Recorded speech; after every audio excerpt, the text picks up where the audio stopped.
एक मिट्टी का पात्र, उस मिट्टी के पात्र के ऊपर एक तांबे का पात्र। अब जरा माताएं बड़ा ध्यान लगाकर सुनिएगा, कथा चूके ना।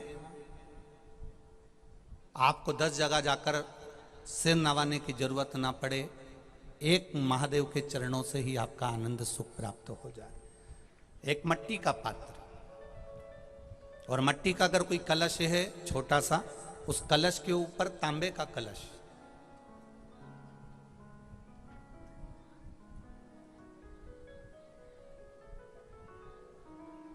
माता प्रसूति, दक्ष प्रजापति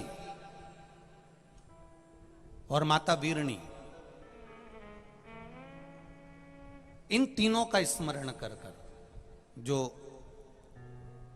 बड़ के पेड़ के नीचे जो शिवलिंग हो, बड़ के पेड़ के नीचे जो शिवलिंग विराजमान हो, चाहे वो ओटले पर हो, चाहे वो पत्थर का हो, चाहे वो सीमेंट का हो, चाहे वो कंकर का हो, चाहे वो मार्बल का हो, चाहे वो जिस भी चीज का हो, बड़ के पेड़ के नीचे जो शिवलिंग हो, उसमें सीधे जब आप कलश लेकर जाएंगे तो मिट्टी का पात्र, उसके ऊपर तांबे का पात्र भरा हुआ, दोनों को एक साथ पकड़ कर ले जाएंगे। पर जब आप शिवलिंग पर दक्ष प्रजापति, प्रसूति और वीरणी, इन तीनों का नाम लेकर सीधे हाथ में मिट्टी का पात्र, उल्टे हाथ में तांबे का पात्र लेकर धीरे धीरे शिवलिंग पर जल समर्पित करेंगे, और उस जल का पान उसी बट वृक्ष के नीचे दोनों पति पत्नी अगर पान कर लेते हैं और संतान की कामना कर लेते हैं, तो भी मेरा महादेव संतान प्रदान करता ही करता। पर ये जो क्रम किया जाता है, ये केवल बैसाख के महीने में ही किया जाता है। इसके सिवाय इसको आप अन्य महीनों में नहीं कर सकते, केवल एक बैसाख में। और हम तो कहेंगे बैसाख महीने की जब शिवरात्रि आए, या बैसाख महीने में अष्टमी तिथि आ जाए, या बैसाख महीने में सोमवार का दिन पड़ी जाए, तो प्रयास करना कि आप संतति के लिए, संतान के लिए आप ये प्रयोग कर सकें। शिव तत्व की प्राप्ति। आप डॉक्टर को दिखाओ, आप डॉक्टर की दवाई भी लो, आप डॉक्टर से जांचें भी कराओ, आप डॉक्टर ने जो आपको बताया वैसा आप करो, पर साथ में शिव भक्ति को भी अपने भीतर उतार कर शंकर से भी अपने दिल की बात कहकर चलो, शिव से भी। खाली ना जाता कोई दर से तुम्हारे, मैं भी खड़ा हूं नंदी बाहे पसारे। बाबा, आपके चरणारविंद का रस तत्व हमें प्राप्त हो। 9 वर्ष की कन्या प्रसूति तब साधना में लीन है, 9 वर्ष की कन्या प्रसूति भगवान के भजन में लीन है। समय दक्ष प्रजापति का मंगल विवाह करना है। क्यों? संतति को आगे बढ़ाने के लिए, संतान को आगे बढ़ाने के लिए, और इस पूरे ब्रह्मांड को एक संतति देने के लिए।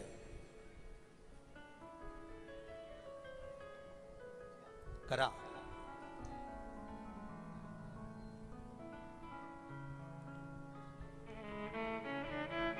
दक्ष प्रजापति जब तप में लीन थे, कहा, ब्रह्मा जी ने आकर कहा, दक्ष प्रजापति तुम तप में तो लीन हो, परंतु हमारा विचार है कि तुम अब संतति को आगे बढ़ाओ। तुम्हें संतति को आगे कैसे बढ़ाऊं? आपको विवाह करना पड़ेगा। किससे विवाह करूं? भगवान ब्रह्मदेव से भगवान दक्ष प्रजापति कह रहे हैं कि मैं विवाह करूं तो करूं किससे?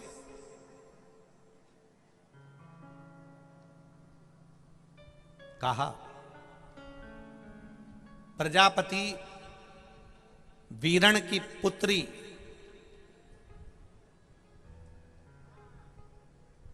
प्रजापति वीरण की पुत्री जिसका नाम आसिकनी है, उसको लोग वीरणी भी कहते हैं।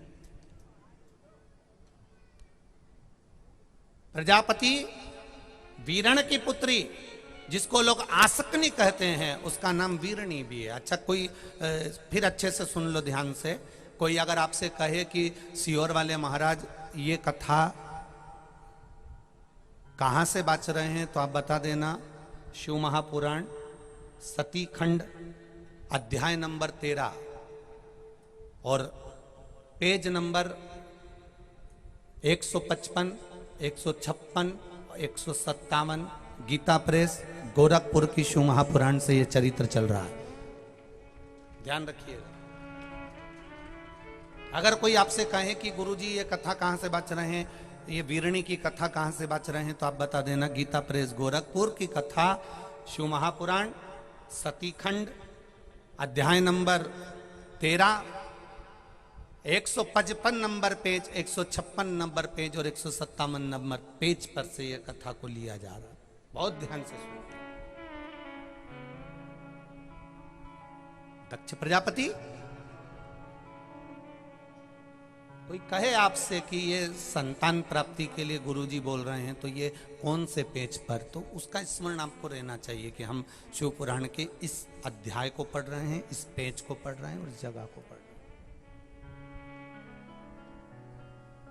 दक्ष प्रजापति, तुम्हें विवाह करना पड़ेगा। किससे?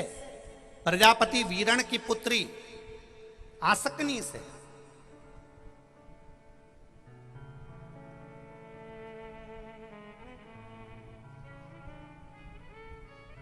ये वही कन्या है आसकनी। प्रजापति वीरण की पुत्री आसकनी ये वही कन्या है, ये वही कन्या है जिस नारी का रजोधर्म से जुड़ा हुआ जो भी तकलीफ होती है, केवल हाथ में जल लेकर आसकनी का नाम लेकर भी वो पान कर लेती है, तो रजोधर्म से जुड़े हुए सारे दुख, कहते हैं कि गर्भ में, गर्भाशय में अगर गांठ भी पड़ गई है और डॉक्टर कह रहा है कि बच्चादानी में गांठ है, गर्भाशय में गांठ है और इसका ऑपरेशन होना जरूरी है, आसकनी दक्ष प्रजापति की पहली पत्नी का मात्र स्मरण कर कर अगर आचमन पानी का कर लिया जाए तो गांठ भी गर्भाशय की गलना प्रारंभ हो जाती है। ये वो नाम, ये वो शब्द है।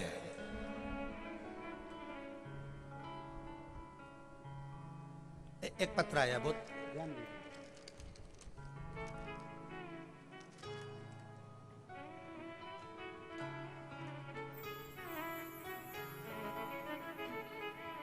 शंभु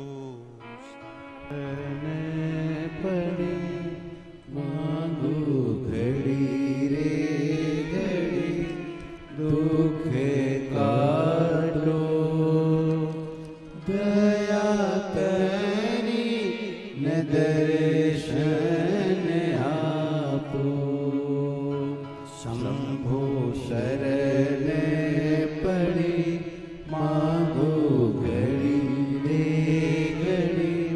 दुख काटो दया करी न दर्शन आपो दया करी न दर्शन आपो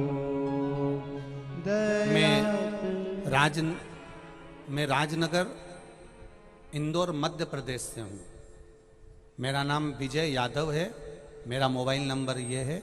मेरी पत्नी का नाम पूजा यादव है। कहीं बैठे हो यादव जी तो हाथ हिलाइएगा, कहीं बैठे हो तो हाथ हिलाइएगा। मैं राजनगर इंदौर मध्य प्रदेश से हूँ।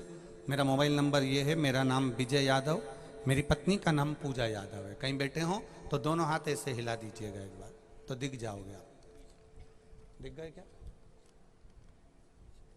अच्छा पीछे की ओर है, ठीक ठीक ठीक है। एक बार हाथ हिला दो ऐसा, हाँ दिख गए हो, दिख गए हो, ठीक है। एक बार फिर से हिला दीजिए, ठीक है। श्री शिवाय नमस्तुभ्यं।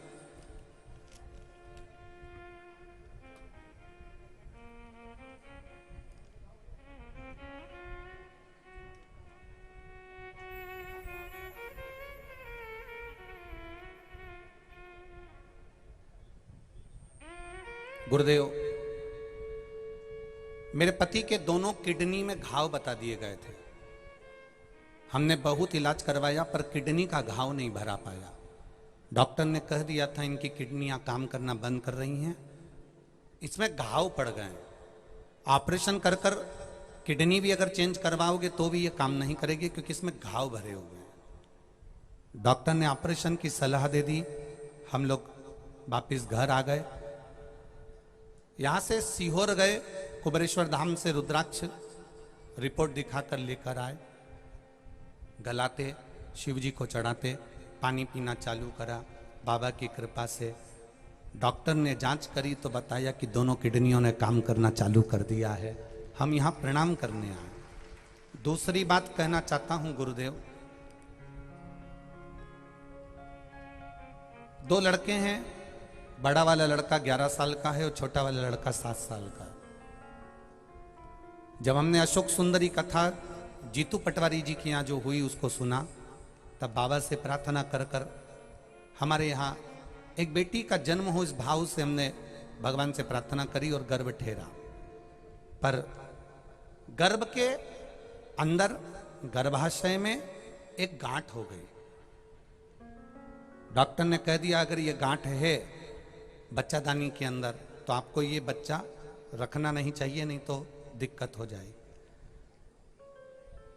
धीरे धीरे शिवजी पर चढ़ा हुआ जल, जो नाम आपने बताया था पूर्व में, उसी नाम का स्मरण कर कर शंकर पर चढ़ा हुआ जल का आचमन करना प्रारंभ करा और बाबा की कृपा से 22 दिन के अंदर गांठ गल गई और बच्चा पूर्ण तरह से स्वस्थ जन्म लिया। ये शिव तत्व है। बैठिए यादव जी, हर हर महादेव, विराजिए विराजिए। शिव तत्व की प्राप्ति हो, शिव का स्मरण, शिव कथा कह रहे हैं। भगवान शिव की कथा वर्णन कर रही है। क्या नाम लेना है? अगर मान लो शरीर में कोई गांठ पड़ जाती है, डॉक्टर अपना इलाज कर रहा हो, उस जगह पर प्रजापति वीरण की पुत्री आसकनी का नाम स्मरण में आना चाहिए। एक बार सब बोलिए, क्या नाम है? आसकनी। और हर हम आसकनी का नाम भी नहीं बोल सकते, तो इसी आसकनी का एक नाम है वीरणी। क्या नाम है? वीरणी। इसी का नाम आसकनी का ही एक नाम, क्योंकि प्रजापति वीरण की पुत्री है, तो इसलिए यह आसकनी का एक नाम है वीरणी।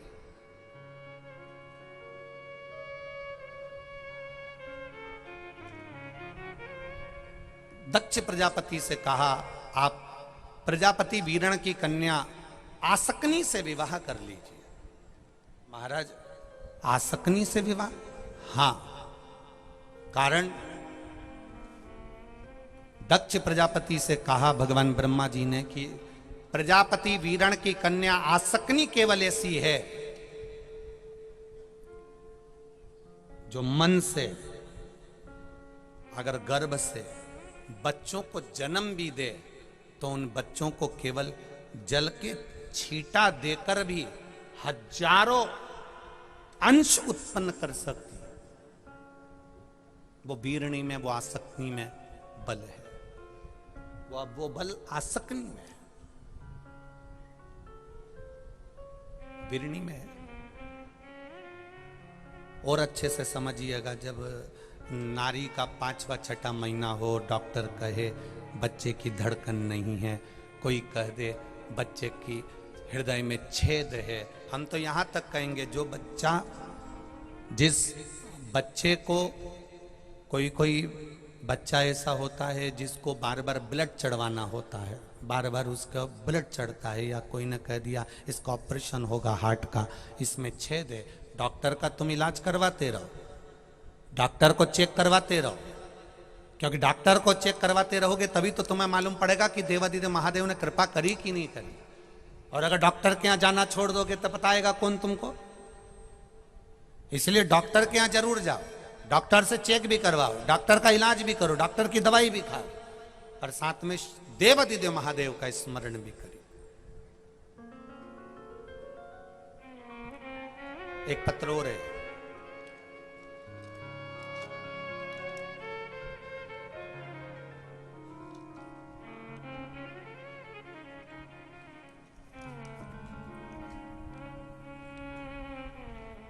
दक्षा नागर, ग्राम चंदेर, तहसील देपालपुर। चंदेर ही है ना गांव? चांदेर, ग्राम चांदेर, तहसील देपालपुर की निवासी हूं। कहीं बैठी हो तो हाथ हिलाइएगा। दक्षा नागर, कहीं बैठी हो तो हाथ हिलाइएगा। दक्षा नागर, दोनों हाथ ऐसे हिला दीजिएगा अगर कहीं बैठी हो। दक्षा नागर इधर है क्या? अच्छा दिख रहे हो, ठीक है। ऐसा हिला दीजिए एक बार दक्षा जी। मैं दक्षा नागर, चांदेर, तहसील देपालपुर के निवासी हूं। गुरुदेव बाबा को बहुत बहुत धन्यवाद देने के लिए आई हूं। ये मेरी दूसरे नंबर की शिव महापुराण की कथा चल रही है। पहले मैंने बाबा की कृपा से कथा को श्रवण करा। कैलाश पटेल जी को मैं धन्यवाद देती हूं कि आपने देपालपुर वासियों के लिए ये दूसरी बार शिव पुराण की कथा रखी। आपको बहुत बहुत साधुवाद है। कोटि कोटि नमन कर कर।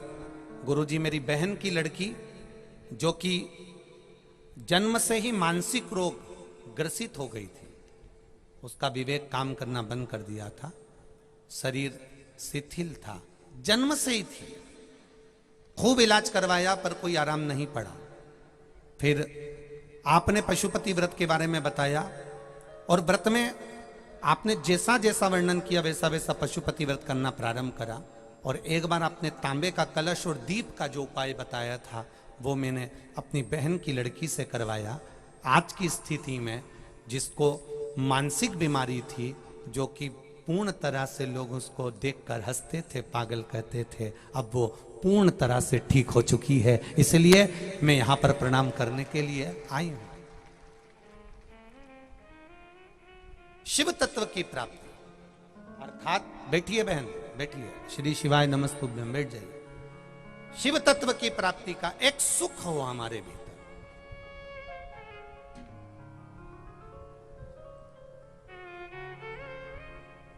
ये जितनी भी माताएं कथा सुन रही हैं, जितनी फेसबुक यूट्यूब पर, जितने भी टीवी पर कथा सुन रही हैं, आपसे निवेदन है इस कथा को बड़े ध्यान लगाकर सुनना, इसके संवादों का स्मरण करिएगा।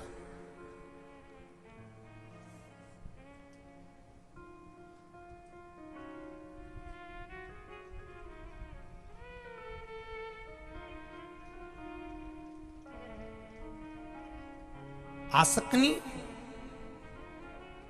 का स्मरण, अगर गांठ भी गर्भाशय में है और डॉक्टर बोल रहा है कि ऑपरेशन है, कराना है, डॉक्टर साहब से कहना साहब जल्दी तो नहीं है ना, 15 दिन का समय तो मिल सकता है या 10 दिन का समय तो मिल सकता है इसका ऑपरेशन कराने के लिए। फिर आसक्ति का नाम लेकर शिव जी की शिवलिंग पर जब हम बेलपत्र समर्पित करें तो ये डंडी का मुख जब हम शिव जी को चढ़ाते हैं तो इस डंडी का मुख हमेशा हम उधर रखते हैं। अब की बार आसक्ति का नाम लेकर जब हम शंकर भगवान को बेलपत्र समर्पित करेंगे तो ये डंडी का मुख शिवलिंग पर अपनी ओर रखेंगे और उसी बेलपत्र को चढ़ाकर जल समर्पित कर कर, आचमन कर कर, उसी बेलपत्र को लाकर घर के द्वार को पूरा खोलकर घर के अंदर प्रवेश कर कर घर के बाहर स्मरण को, शिव को याद करते हुए उस बेलपत्र को चबा चबा कर खाना प्रारंभ करिए। 10 दिन मांगिए आप कि 10 दिन के बाद मैं ऑपरेशन कराऊंगी, मना नहीं, पर एक बार मैं मेरे महादेव का नाम का स्मरण करना चाहती हूं। एक बार शिव तत्व को जान। क्या नाम है? जम के बोलो, नाम बोलो फिर से। आसक्ति। इस नाम की मूलता का स्मरण करिए। वीरणी आसक्ति।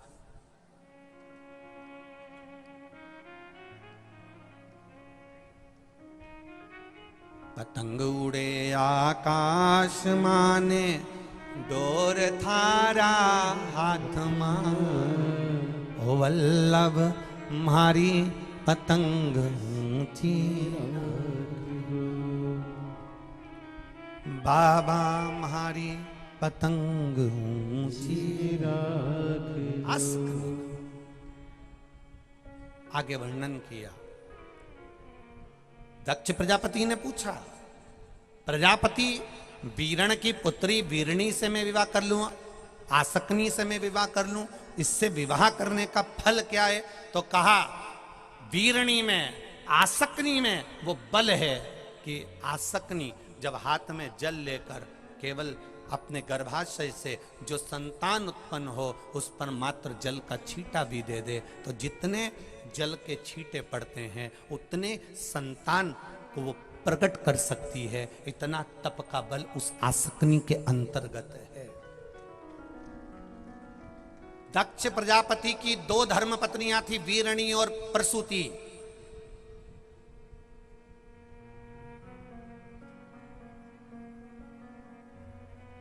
एक वीरणी है, एक प्रसूति है।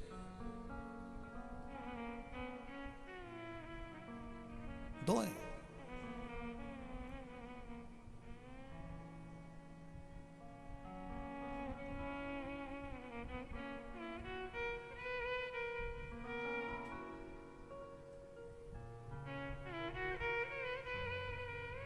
महाराज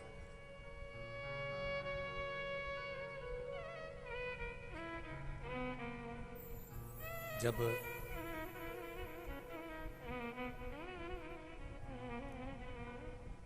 जिस गौ माता को आपने घर में पाला है, जिस गौ माता को आपने घर में रखा है, जिस गौ माता की सेवा आप कर रहे हो, और मान लो उस गौ माता के संतान होने के बाद भी उसका दूध नहीं आता, तब भी आसकनी का स्मरण किया जाता है, तभी भी आसकनी का स्मरण किया जाता है। जो गाय गर्भ से नहीं होती है, जो गाय का गर्भ नहीं ठहरता, बहुत बार इलाज करवाया, सब कुछ करवाया, तो भी गाय का गर्भ नहीं ठहरता, तो भी आसकनी का स्मरण किया जाता। ये आसकनी कोई साधारण नहीं है। स्त्रियों के लिए, नारियों के लिए ये एक औषधि का कार्य करती है। ये वीरणी दक्ष प्रजापति की पहली पत्नी, ये नारी के लिए औषधि का मूल है। ये वीरणी, या आसकनी नारियों के आसकनी कहा राजा वीरण की, ये प्रजापति वीरण की पुत्री वीरणी से तुम विवाह कर लो, आसकनी से तुम विवाह कर लो। दक्ष प्रजापति ने हां कर दी, विवाह की तैयारी हुई, वीरणी के साथ विवाह भी हो गया, आसकनी के साथ विवाह भी हो गया। विवाह होने के बाद संतान की प्राप्ति होना प्रारंभ हुआ और महाराज वीरणी के गर्भ से 10,000 पुत्रों का जन्म हुआ और धीरे धीरे फिर 60 कन्याओं का जन्म हुआ। जब 59 नंबर की कन्या उसके गर्भ से प्रकट हो गई थी और 60वीं कन्या को जवाना था, तो वीरणी ने भगवान शिव की आराधना की और भगवान सूर्य की आराधना करी, माँ दुर्गा की आराधना करी, भगवान नारायण की आराधना करी, भगवान श्री गणेश की आराधना करी। ये शिव पंचायत की आराधना में जब वीरणी डूब गई,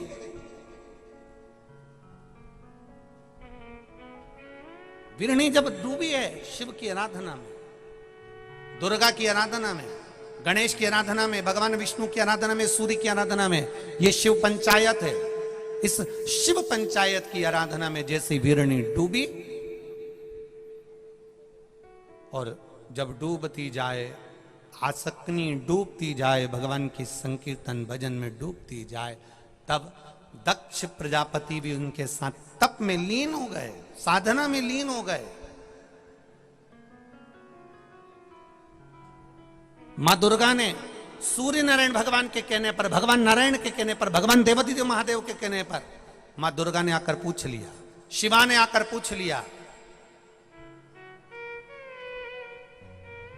और मां शिवा ने आकर जब पूछा, मां दुर्गा ने आकर पूछा, आसकनी दक्ष प्रजापति, तुम और तुम्हारी धर्म पत्नी आखिर चाहती क्या है, क्या चाहते हो? कहा हम कुछ नहीं मां, बस आपके जैसी एक कन्या और प्रकट हो जाए।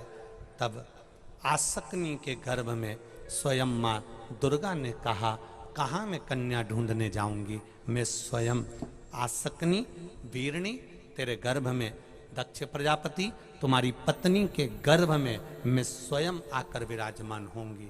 जब आसक्नी ने तप कर कर माता से वर प्राप्त कर लिया, दक्ष प्रजापति को भगवान ब्रह्मा ने रोक लिया और ब्रह्मा जी ने रोक कर कहा, सुनो दक्ष प्रजापति, तुम्हें एक विवाह और करना है और वह विवाह मनु शत्रुपा की कन्या प्रसूति के साथ करना है।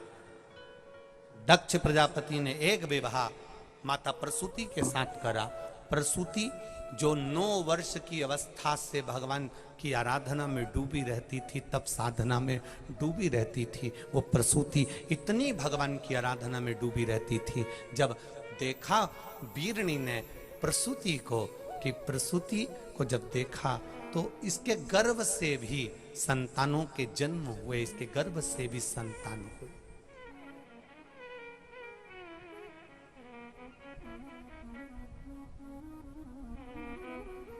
साठ बेटियों का जन्म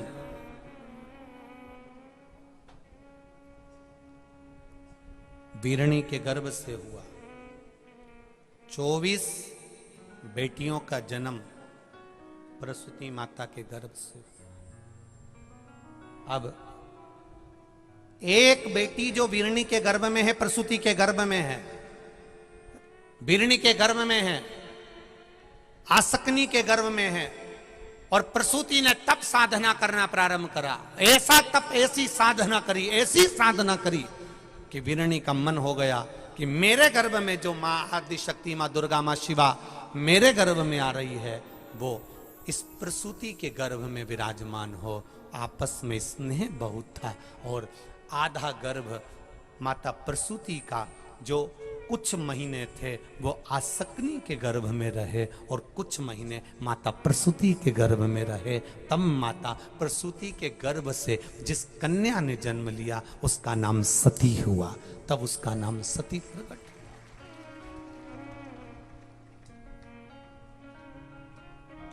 ये मातृत्व प्रेम है, ये वात्सल्यता।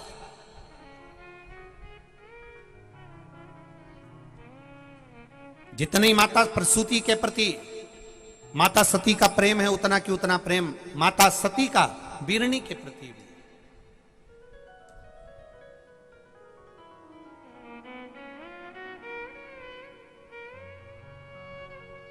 एक बहुत अच्छा संवाद आप लोगों को पहले कथा में कहा था, आप लोगों के स्मरण में है कि नहीं है पता नहीं, पर कथा में बहुत पहले कहा था। जो लोग रोज की कथा सुनते हैं उनको मालूम होगा। बेटी घर से जब विदा हो तो अपने तुलसी के क्यारे में एक घी का दिया जरूर लगवाना चाहिए। बताया था कि नहीं बताया था? कौन कौन को याद है? याद है सबको? वाह, धन्यवाद आपको, आप रोज सुनते हो उसके लिए प्रणाम है आपको। बेटी घर से विदा हो, उस बेटी से तुलसी के क्यारे में एक घी का दिया जरूर लगवाना चाहिए। और घर में बहू जब प्रवेश करे तो तुलसी के क्यारे में एक घी का दिया जरूर लगवाना चाहिए। उस घर में से कभी लक्ष्मी की कमी नहीं हो। जब बेटी हमारे घर से जाए, विवाह कर कर जा रही हो, दामाद के साथ जा रही हो, जमाई के साथ जा रही हो, पहली बार बेटी हमारे घर से जब जा रही हो, विदा होकर जा रही हो, तो तुलसी के क्यारे में घी का दिया लगना चाहिए। और आज के जमाने में गुरुजी तुम तो कहते हो कि तुलसी के क्यारे में घी का दिया लगवाओ, पर धर्मशाला से शादी करते हैं, गार्डन से करते हैं। अब मां धर्मशाला में, शादी के गार्डन में तुलसी के क्यारे में दिया कैसे लगवाएं? अब आप बताओ, क्योंकि यहाँ तो स्कंद पुराण तो कहती है कि घर के तुलसी के क्यारे से बेटी के हाथ से घी का दिया जलवाकर जब हम घर से बेटी को विदा करते हैं तो हमारे घर की बेटी की पांव की लक्ष्मी हमारे घर में ही रहती है, वो जाती नहीं है।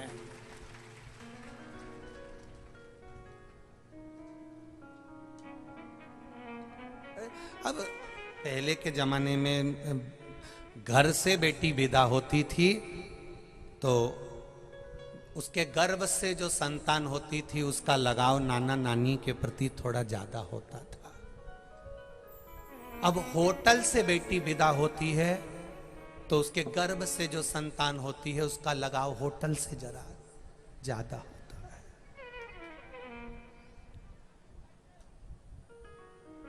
जिस घर की बेटी अपने घर के दरवाजे से विदा होती है, दहली से विदा होती है, उस घर में रहने वाले बुजुर्ग नाना नानी से जो बेटी के गर्भ से संतान होगी उसका लगाव घर में नाना नानी मामा मामी मौसा मौसी इनसे बहुत होगा। और जो बेटी होटल से विदा हो जाती है उसके गर्भ से जो संतान होगी उसका लगाव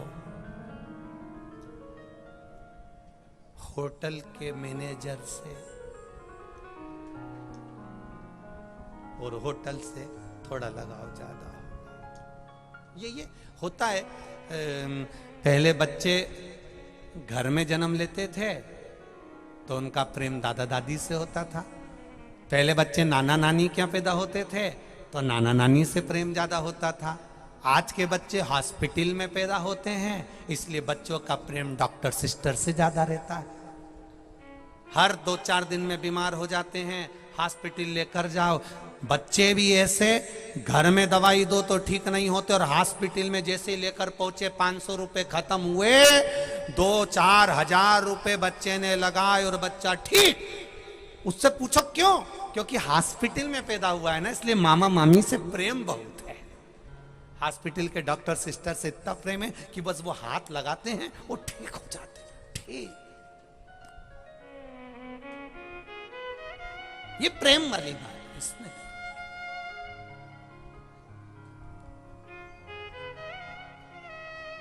और हमने तो इस कथाओं में देखा है, कैलाश जी पटेल जी, हमने कथाओं में कई जगह देखा है कि कई लोगों को शिव पुराण से प्रेम हो जाता है ना, तो उनको कितनी भी बीमारी होना, बस टीवी पर कथा सुनने को मिल जाए तो आधे से ज्यादा बीमारी तो उनकी वैसे ही चली जाए।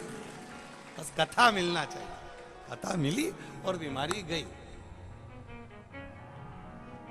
शिव पुराण कई लोगों की बीमारी खत्म कर देती है और शिव पुराण कई लोगों को टेंशन में डाल भी देती है। इतनी भीड़,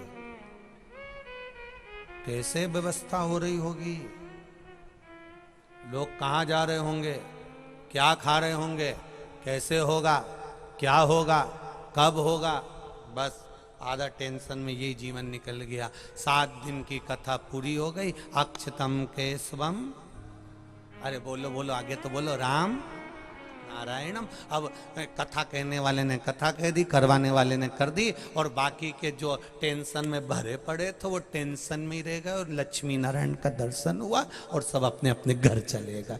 जिनने सुना था उनने सुन लिया, जिसने नहीं सुना उनने रह दिया, छोड़ा। कथा के तत्व को जानना है।